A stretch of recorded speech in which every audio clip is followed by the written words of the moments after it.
এই মুহূর্তে আমি আছি বাগনান কলেজের মাঠ প্রাঙ্গণে, যেখানে নতুনভাবে শুরু হয়েছে।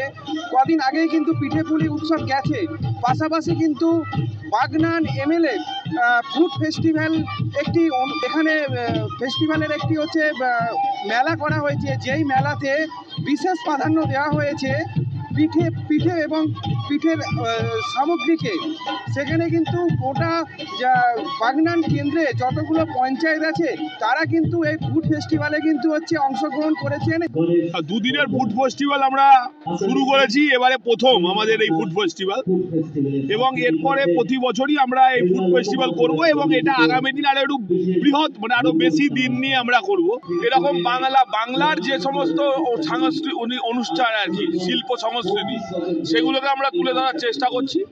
সেই সঙ্গে সঙ্গে মেলায় মানুষের একই জায়গায় খাওয়া দাওয়ার ব্যবস্থা করা, যাতে তারা এক জায়গায় আনন্দ করতে পারে। শীতকাল মানেই এমনি মেলা উৎসবের সময়, বাগনানে সেরকমভাবে মেলা উৎসব হয় না।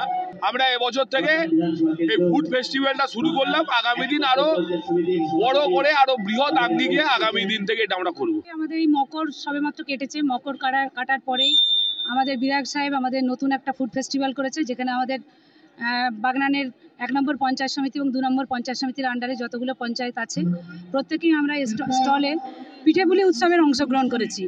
তো এই অংশগ্রহণে আমরা খালুর গ্রাম পঞ্চায়েতের তরফ থেকে আমরাও এখানে অংশগ্রহণ করেছি।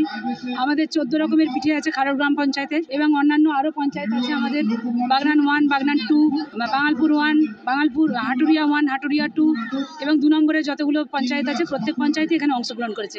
আগামী বছর যাতে এই পিঠেপুলি উৎসব যাতে হচ্ছে বড় করে হয়, তার জন্য কিন্তু তিনি ভাবছেন এবং এগোবেন। আমার শহর বাগনান থেকে রূপম দাস, কলকাতা টিভি।